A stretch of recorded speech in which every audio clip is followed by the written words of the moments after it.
important topic because we're leading into lunch, and so they obviously strategically put the nutrition panel here just before lunch. So thank you to my panelists here for joining. I appreciate your interest in this topic because it's really important, and I think it's something that we're obviously seeing a lot of technology and development, both on the software side as well as the hardware side and the medication side, and that's what we're going to cover today. So we want to keep this pretty interactive. We may ask for some audience feedback as well at different points, but I'm going to start on the far end and then we'll work our way back.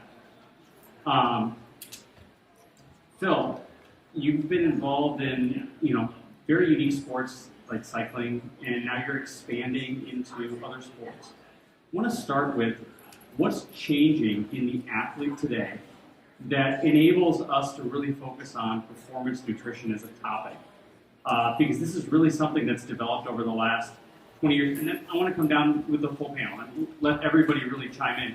What's changing with people and athletes that this can become something that's relevant for performance and health? Thanks, Rob. Turn it on. Does it work? Yeah, there we go. Turn it on and it works. Miraculous. So what's changing in the world of sports? Fueling matters. I think everyone's known that nutrition matters to be the best of yourself for a long period of time. But we're seeing this new wave of personalized nutrition, right? When it comes to metabolism, we're all snowflakes. And so when you can monitor the data, you can see which type of fuel works best for which type of athlete. In the world of cycling, which I've been in for the last, I guess as a person, 30 years, but as a manager, 18 years, you get on the bus and you say 60 grams of carbs per hour for everybody. But some athletes perform good with 45 grams of carbs. Some perform better with 75 grams of carbs. And so understanding what type of fuel each person needs can lead to better performance for the individual. If you see in the world of professional cycling now, where the speeds have increased by 15% over the last 5 or so years, athletes are trying to figure out how to take in more carbohydrates. 90 to 120 grams of carbohydrates per hour, 5 hours a day, 20 days in a row, races like the Tour de France, and they're going faster. And in a world of cycling where power to weight ratio is the most important, the more you fuel on the bike, the less food you need afterwards from a recovery standpoint. So you're expediting your recovery day after day just by fueling more during the event. And obviously, if you're eating less after, then that helps the weight management. So it's, times are changing rapidly. I think the way we help educate athletes is more critically important now because each person is unique. So giving them the data, the strings, the tools like being able to understand what you need to do to be the best of yourself is going to, I believe, unlock a whole new wave of performance records for the new world of sport. Thanks, Phil. Carlos, how about you? In the world of hydration, what's changing for sports and for athletes that's allowing hydration to be something that we can now simplify how we treat it with a product like yours? Yeah, thank you. I would say we're part of a trend that is making, stepping back, health and performance biomarkers massively accessible. And to focus on hydration, which is our immediate product, yes, we're making, we have a device with here. Hydration testing extremely seamless to be able to be used.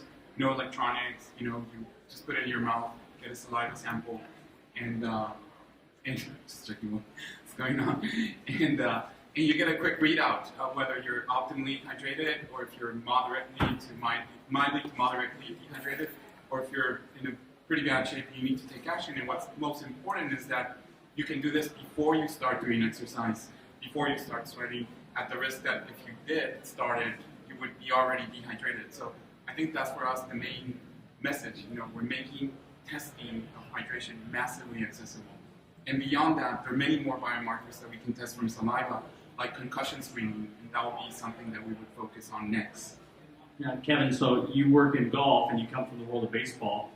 Are athletes more willing to be tested then? Is that one of the things that we're changing? Are athletes more knowledgeable about these things? Yeah, I would agree 100%. There's more information. Each athlete is more knowledgeable, and there's additional resources. I spent 20 years in Major League Baseball as a high-performance athletic trainer, and if anyone worked in baseball back in early 90s or 2000, it was very archaic. The spreads weren't that great. nutrition wasn't a big part of the game, and now everything is transitioned to the resources available, high-performance dietitians on every staff, nutritionists available.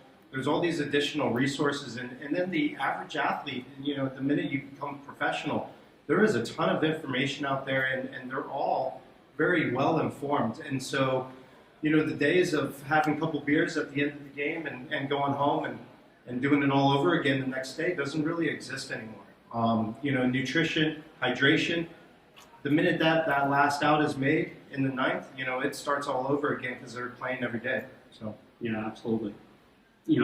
How about on the hydration side and the way that we test?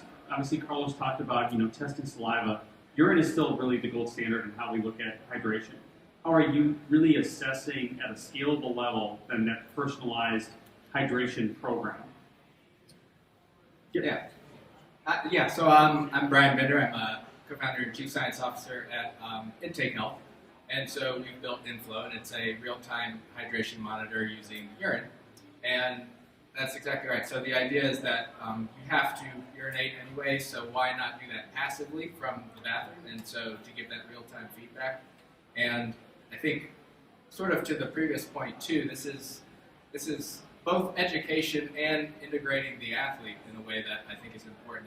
We've got great trainers, we've got a lot of great data, we've got a lot of education, but getting the player involved, letting them in real time see what their hydration status is, reminding that, and that player empowerment is an important piece. That hydration is very dynamic, nutrition is very dynamic. It needs to stay top of mind and something.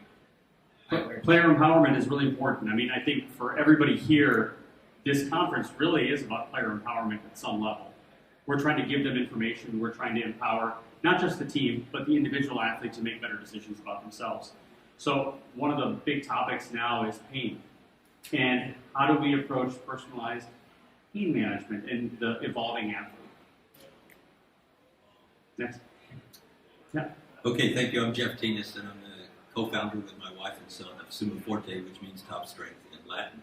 So we entered the market focused partially on pain, really performance and recovery, but we do lean into CBD, which became legal in the United States and really worldwide with WADA and WHO in 2018. So our products utilize that, and essentially, what we're doing is we're starting with what some of the panelists already referred to is what's in our bodies already. So we have this endocannabinoid system that serves the purpose of reducing pain, like keeping us in homeostasis and balance when things are out of balance. And all we're doing when we bring into the body cannabinoids from the plant is bolstering that system. And the anecdotal evidence at this point is that CBD is very neuroprotective, among other things, because it extends the tone of the endocannabinoid system by essentially, taking the anandamide, which is one of our naturally produced cannabinoids, that serves the purpose, again, of reducing pain and extends the life of that by slowing down its metabolism. So, seems to be working for us. We're relatively new in the market, but we're in with some Major League Baseball teams and NHL and are looking for all kinds of feedback. So, if I may just say, one of the things that I've discovered with this new brand is even though, like Major League Baseball and now several other sports leagues are looking at cannabinoids as elements of their treatments, there's still just a lot of misinformation and misunderstanding about it, and that's partially because the FDA hasn't regulated the market yet. Brittany, how about in your experience, you're working with teams to really scale this across the entire organization to offer personalized nutrition. How does it work from your experience to get the information about the player, about what they want to eat? What's changing about what we as people eat? Do we have more sophisticated palates today? Thanks, Robbie. My name is Brittany Bearden. I'm a sports dietitian and with No Wheel, which is the leading athlete performance nutrition platform. And really, I would agree with what's been said so far. And I think one thing that really is changing in the field of nutrition is, of course, we're gathering all this information about fueling, hydration to ultimately drive performance in the athlete.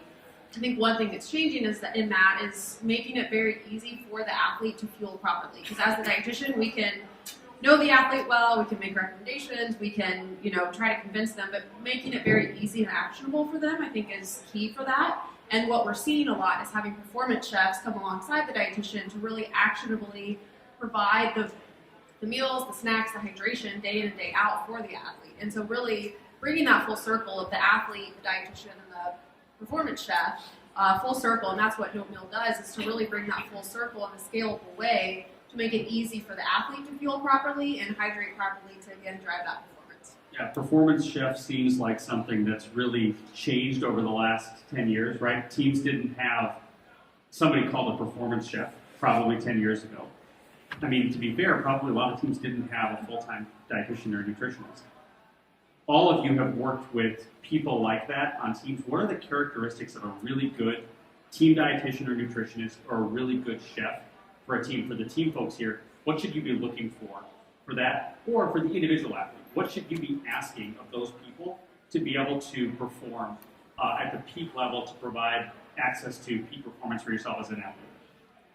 Yeah, I'll say on the dietitian side, key qualities that would be important is really having someone that can connect and relate to the athlete. If they might be the smartest dietitian, but if they can't communicate to that athlete, I mean, that's going to be a really important aspect. And dietitians also, we wear a lot of hats. We have to provide that education for performance. We have to work with supplements. We work with the food service side. So really everything that involves athletic performance, nutrition touches. So I think finding someone that is competent in the majority of those areas and that can also communicate that in an actionable way to the athlete. And then on the performance chef side, they need to be able to execute, they need to basically combine the fueling aspects and then also the 5-star restaurant cuisine aspect, where it's high quality food that tastes good, the athletes and staff want to eat it, but it's also incorporating those high nutrient, high antioxidant details the dietitian's collaborating with that chef. So yeah, and I think that's one thing that's shifting too, is sometimes on teams you have staff and some players that prefer that cuisine side and not so much the fueling side, and so really combining both of those and making to where they don't have to pick, they can have both of those if they feel like they're at that 5-star experience. Yeah, it's interesting. I want to go back to Phil and then I want to work our way back with a few other questions, because what you touched on, Brittany, is, look, as a nutritionist or as a dietitian, you're working with a chef. If you have a player who, like, hey, they're used to eating a certain thing every day. We've talked about, some guys are comfortable with peanut butter sandwiches in certain scenarios. Some people prefer, hey, I've always had chicken fried rice before a game. That's just what I did in college. You work with athletes on the cycling side who are coming from a lot of international locations where they have their own unique international cuisine in some places, and sometimes that doesn't overlap. How does that work? And then now you're assessing glucose and what the impact is. At the same time, you might not know what the native diet sensitivities are, and you have to personalize that meal for that player. How does it work in the cycling realm? And then I want to talk about then how do you personalize hydration off something like that as well. On the world of cycling, I mean, the most important thing is outcomes matter. If you have enough gas in the tank, then you can keep pushing. And at Team Nova Nordis, which is, for those who don't know, an all-diabetic professional cycling team, we've been racing now for the last 10 years. We've used continuous glucose monitors for the first day. And it was 17 different athletes from 10 nationalities. The only way to kind of be uniform amongst ourselves was glucose, right? And when our athletes didn't know how to use this technology, at the first, again, an all-diabetic pro cycling team, racing against Tour de France winners, the best in the world, we were the first 4 guys dropped in every race, right? Because we didn't know how to optimize glucose for performance. But then as we started figuring out how to optimize glucose for performance, by figuring out the personalized nutrition strategies for each athlete, my guys weren't getting dropped anymore. We weren't winning because we never raced professionally before, but it was this phased approach to using food for fuel and using fuel for performance. And then, over time, our athletes got to where they could compete on the stage. And now you look at what she said, Brittany, was it's got to be good, right? Athletes are eating 5,000 calories a day. If it doesn't taste good, they're not going to eat it. And if they don't eat it, they're not going to recover. If they don't recover, they won't perform. It's this circular fashion. So we've got to, now with Super Sapiens, powered by Abbott Libre Sense over in Europe, we're expanding this technology to like Eliud Kipchoge, right? And they observed what foods worked in his body for 2 months, and then they started to intervene, and then he started winning marathons again. You look at Christian Blumenfeld, Gustav Iden, who won the Ironman championships. They observed for a period of time. For them, it wasn't fueling on the bike that mattered most. For them, it was what they were to sleep to prevent hypoglycemia at night, because that was disturbing their sleep. And then we've got other athletes who it's about using fuel as a means to regulate weight. I know we started working with Bobby Basham, right, the Cubs, some time ago, and they tested it. Yeah, what's your biggest problem? Baseball players gain weight over the season because of travel. So we can use continuous glucose monitoring as means for weight optimization. So using technology for what it is you're trying to optimize for is, I think, what we're all up here for. And it's an exciting panel to be a part of. Yeah, and we'll come back to this, but one of the things that you're touching on is, for some people, timing of food matters, and for some people, pace of food matters. Usually pace matters for everything. And for some people, what you're eating matters just as much as the timing, right? And so those are three different factors that are hard to control for. Sometimes you're on the road. Sometimes you don't have access to the same food that you had. Sometimes the structure of a game or the structure of an event precludes you from eating at a certain time, and you're on the field and you don't have time to get the food in that moment. Hydration seems a little bit easier because usually hydration is available, but testing for hydration is really hard to do because we're talking about either testing with saliva or testing in the bathroom. How do you optimize the timing for something like that? Yeah, so we want to just keep making saliva testing more and more easy for everyone to do. But I do want to build on one point about what others have been saying. I mean, I think ultimately this is a multi-parameter optimization to increase performance or to prevent, tissue injury, for example. So hydration is one of those parameters. Your diet is another one. Being able to check for heart rate, HRV at the same time as how does that affect when you're hydrated or dehydrated. Ultimately, I think we want to give the coach or the head of performance or the dietitian some ability to just see in that dashboard, what's going on and what to turn, what knobs to turn or not. And, to your point, I mean, in a personalized way. So I think we're all part of this, new movement. And obviously, if you go to the bathroom, you're just making these biomarkers massively accessible one way or another. So I just wanted to mention that. Yeah, that's really helpful because, again, it's got to fit within the workflow. So Brian, how about for you? Is it best that we should check before practice, we should check in the morning, we should check at night, should you check all 3 times? What's the best workflow that you found with successful organizations and how they incorporate it into that consistent mindset of testing for hydration?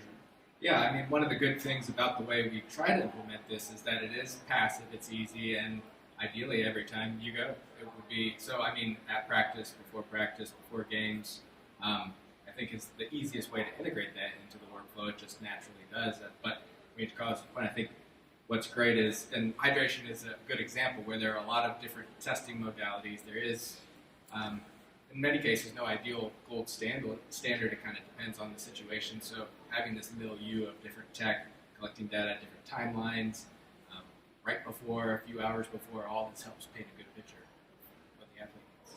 Yeah. Kevin, how about for you on the athlete side then, when you're testing these athletes and the timing of fueling, timing during a golf event is probably something that, some of these guys do eat. Age-related issues sometimes are something to think about as well. How do you guys approach it from the management side as an athletic trainer? Yeah, I'll take a couple steps back with, and I'll speak to maybe the rehab process on checking hydration levels. Back when I worked for the San Diego Padres, before we even got a guy on the table, we checked his hydration levels because we knew if he already was dehydrated, his tissues and body was not going to accept the work, therefore delay that tissue healing in the overall process of the rehab. And so, hydration, nutrition was very important. And then transitioning into, the PGA Tour, we just did a complete overhaul of our menu. And for the general public thinking that, we compete at all these country clubs, the food's got to be amazing, right? We took it another level and worked with our performance dietitian and created this unbelievable menu. But with that, and this was interesting, it almost quadrupled the budget with that to bring in good whole foods, homemade dressings, and we were fortunate to have a great performance chef that oversaw all the TPC courses, and we were able to do that pretty seamlessly. But it was important to add those good nutrients. And golf is interesting because they do, if you have a later tee time in the day, you've got plenty of time to fuel your body, okay, versus the 6 a.m. tee time, okay? That starts the day before. So the timing issue is very important. And the beauty of golf is that it's pretty laid back, so you do have some time to actually map things out versus an NFL game that starts on Sunday and you have this like really strategic plan. Each day with golf is really different, depending on, you may miss the cutoff Friday, and then what are you going to do to prepare for the following week? So plays into all of that for sure.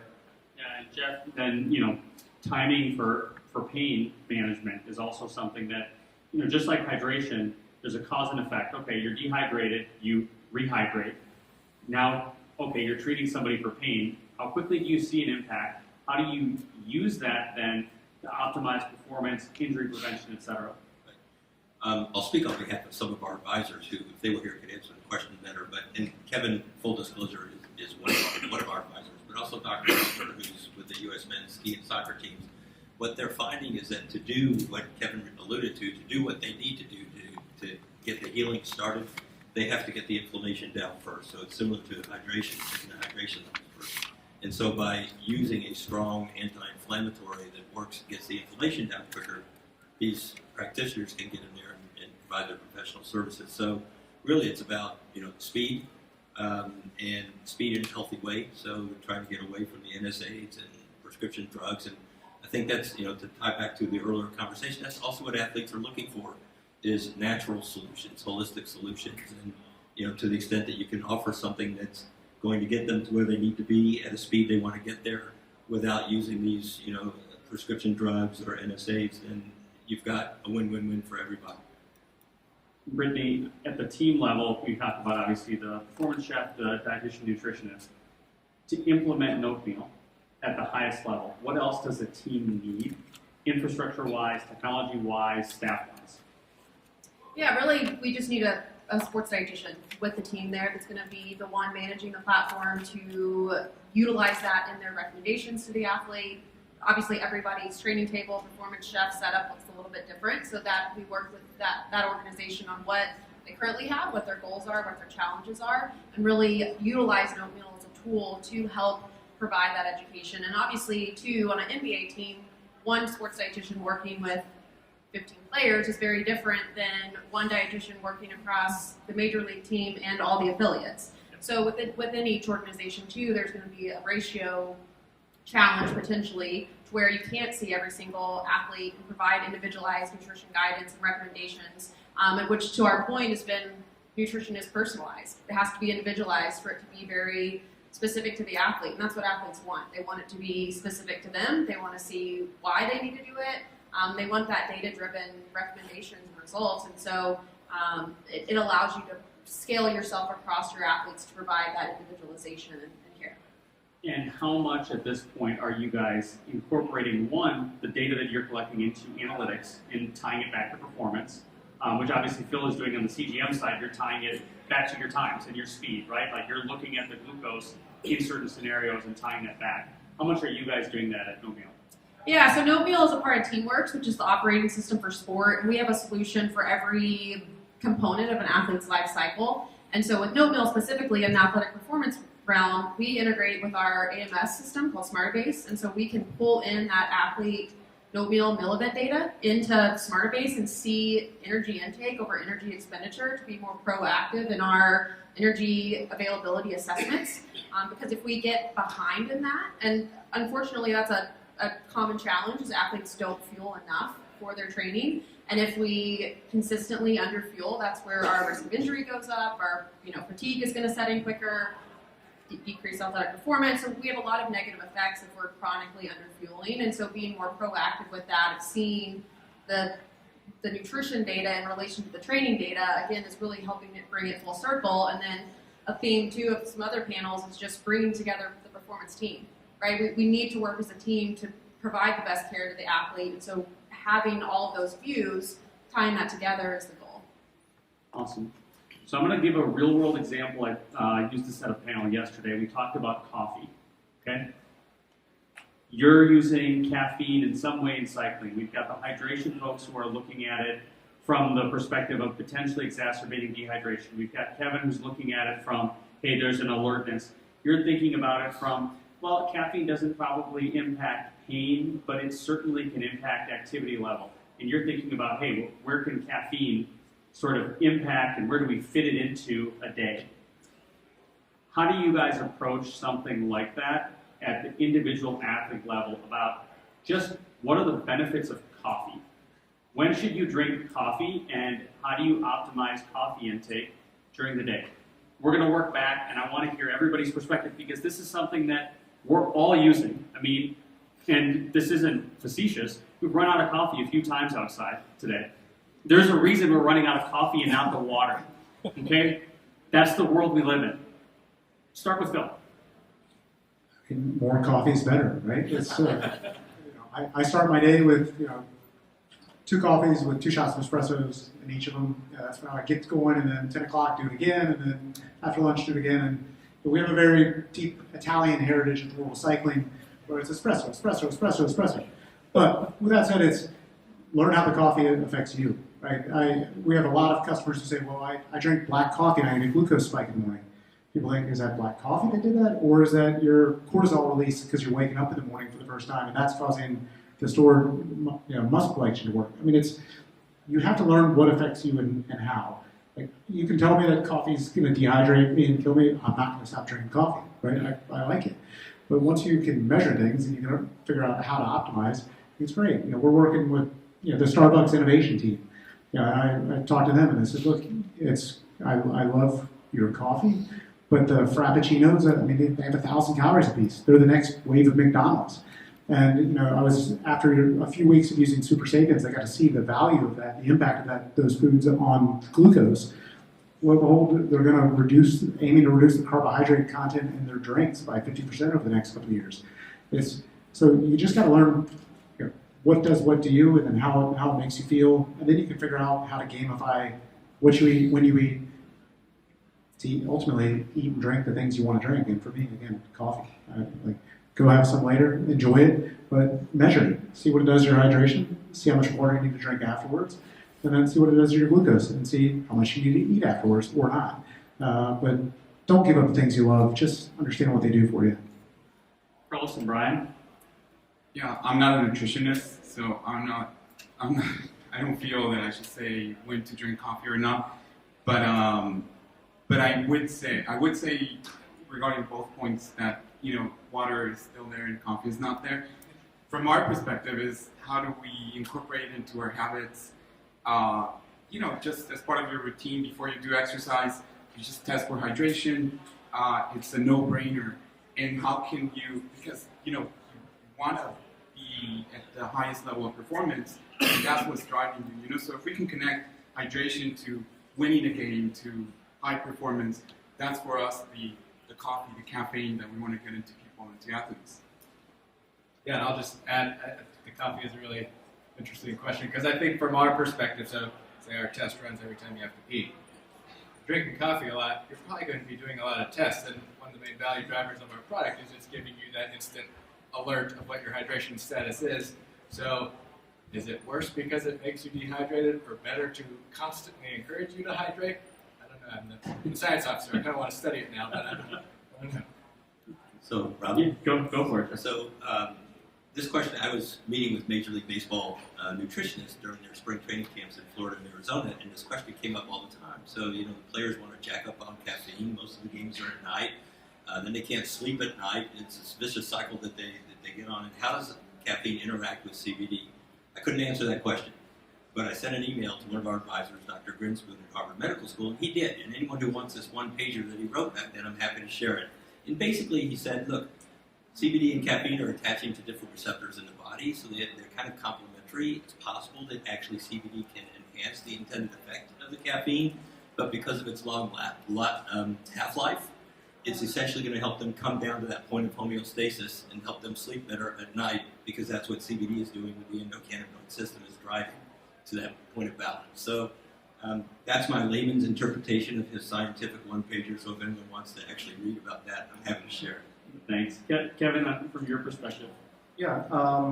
So in the golf world, on the PGA Tour, probably on average, the last cup of coffee consumed with one of our players is probably about 3 hours before their first tee time. So they do utilize it to wake up in the morning. However, they are very aware how soon they will consume caffeine close to their tee time. Golf, especially putting, hard chip shot, that really plays with them. And the one thing that they do want to stay away from is any of the jitter, any of the spike that the caffeine did. So very individualized on what their flavor may be. Maybe a latte, maybe a black coffee, maybe an espresso. So very individualized, but I would say 3 hours before. And then in the complete contrast to that, in the baseball world, we used to travel with our own espresso machine. It had its own trunk, no lie. And because there's been some We're not far away from teams traveling with their own barista, so maybe at the next conference there's a performance barista.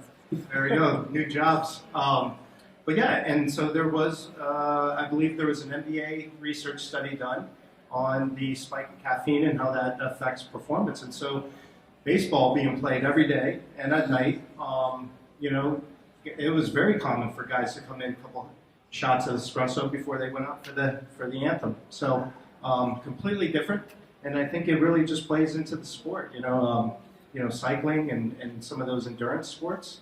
I've heard marathon runners taking a shot of espresso halfway through. So yeah.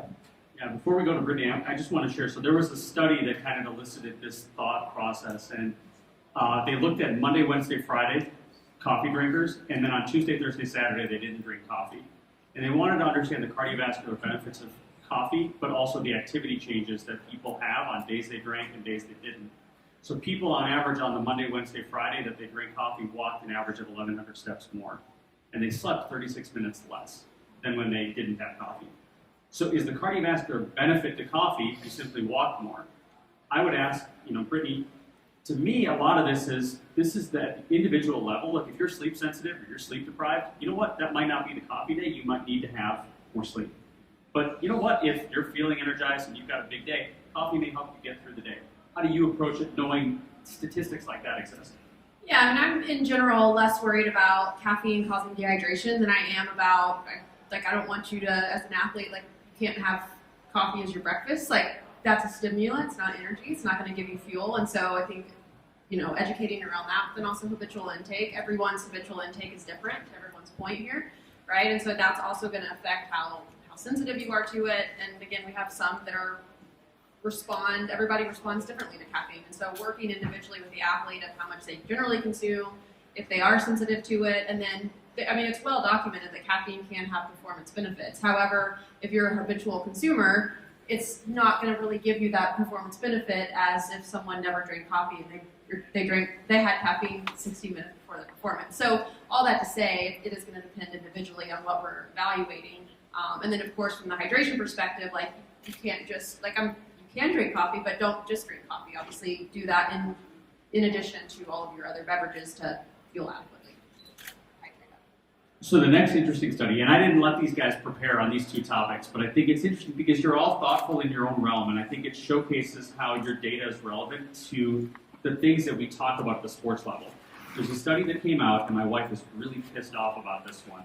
It showed that 8 hours of sleep, that's intermittent, being woken up several times at night, is equivalent to 6 hours in terms of long-term health benefits and long-term neural recovery. The food you eat and the things you drink impact how you sleep. And a lot of the other topics that are being discussed outside and everything else relates to sleep and recovery. How do your products help optimize sleep and recovery for athletes? Let's start, Phil, and work our way back. So it's kind of funny that I've had diabetes for 41 years, and it wasn't until I started hearing anecdotally from all of our customers about how they adjust their fueling habits before sleep to improve glucose stability that I really started to see the impact of glucose on my own sleep. So again, I'm a global expert in diabetes and glucose management, but it was the non-diabetics who taught me the importance of glucose and the power of sleep. So what we see, we've seen this in basketball players, La Liga players, cyclists. This kind of movement and variability in glucose overnight is going to lead to poor sleep quality. very stable glucose overnight, improved sleep quality. I've got a woman who said she would go low every morning or in the middle of every night, and that's when she would wake up and it would wreck her sleep. So she eats a handful of pumpkin seeds before going to sleep at night, gets more stable glucose, and she wakes up feeling refreshed every day. So again, it's that timing, right? What do you eat? What do you eat? When do you eat before bed to enhance glucose stability? And then again, we need to.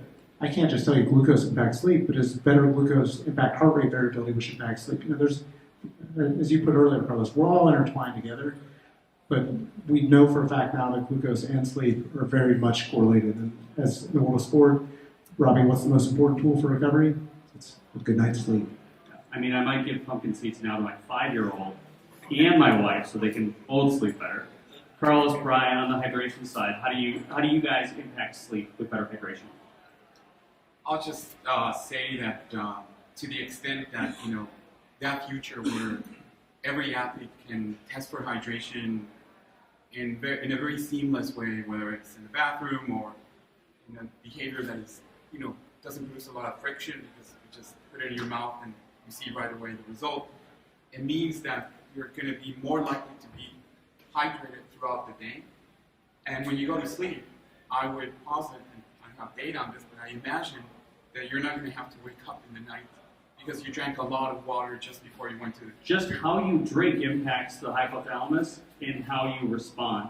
Right. And so if you're gulping water versus sipping water, there is a difference in whether or not you're going to wake up in the middle of the night.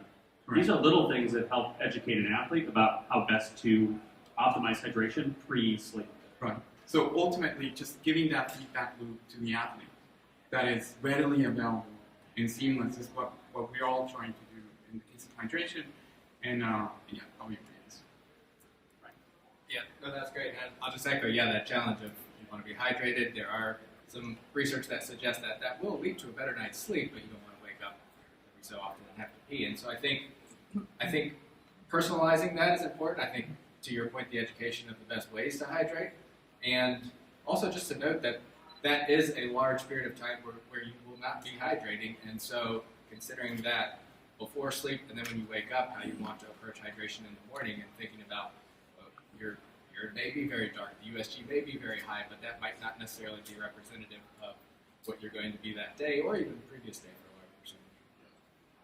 With that, Yeah, briefly, I mean, there's sleep and there's good sleep, and there are good sleep aids and bad sleep aids. And 8 hours of sleep doesn't mean it's 8 hours of good sleep. So I think what's really important is the education. So like our Sumo Rest sleep product doesn't have any melatonin. That's really important so that you don't become dependent on external sources of melatonin. And also people aren't generally thinking 1 or 2 or 3 hours ahead of time when they're going to go to bed. And most of the time if they're using some kind of a sleep aid, that's when they recommend you take it. So there is technology out there. We use it that it leads to immediate bioabsorption, immediate penetration into the bloodstream. And that's really important too, just to make it easy. So when someone decides to go to sleep, an athlete thinks I'm going to go to sleep in 30 minutes, they're not too late. They haven't missed the time for them to take an aid if they want to have an aid. Yeah, I mean, obviously hydration is going to be kind of the theme of what we've talked about. I think on the fueling side, that's also going to be important to good sleep. Like, I mean, I've worked with athletes before that they wake up in the middle of the night because they're hungry, they haven't eaten enough, or they ate too much, they didn't eat all day, they backloaded their calories, and they weren't tired to sleep. So I think from the nutrition side, it's also same things of like periodizing and educating them on how to fuel properly throughout the day to get an adequate fuel, and then alongside the hydration piece, that's also going to be conducive to good sleep so that we can get that proper recovery. I mean, some athletes binge and eat candy late at night or whatever they're doing, and I mean, you hopefully see this less in golf where their athletes are a little bit older, oftentimes, and maybe a little bit more mature about it. But what do you see at your level? Yeah, the number one beauty of the PGA Tour is that we don't play under the lights, and so those athletes are normally off the course by 5 or 6 at the latest p.m. So they have plenty of opportunity to refuel, hydrate, have a nutritious meal. Normally it's back at their Airbnb with a nice solid home cooked meal. A lot of them travel with their wives, kids, so that it is a very homely type feel whether they're on the road as well. And then with that is a lot of checks and balances. They rely highly on their wearable technology, Whoop Band, for example, on their sleep and rest and recovery. And because golf is played through the weekend, they've got time to almost tweak their diet, tweak their sleep patterns, that Monday, Tuesday, Wednesday. And it's a trial and error for them. We do travel quite a bit in a new town almost every week. But they do rely on that wearable technology. And then, the education piece, that they do have the evening. They're never really scrambling to get a meal. It's not like you played extra innings and then the game ended at 1:30 and then you jumped on the plane to go to San Francisco. So completely different setting. And I would say for the most part, we don't see many dehydration issues with golf. It is a low impact sport. However, they are walking 5-6 miles a day on the course. And so, but because of that, the way that sport is designed and the evenings off, it really plays well into the total package on taking care of a high elite athlete. Awesome. Well, I think we're up against the time of lunch here, so we're going to stop there. But feel free to pull aside all of our panelists here for lunch recommendations, personalized nutrition recommendations. Try their products. This is a great group. So thank you guys for your time. Appreciate it. Thank you guys.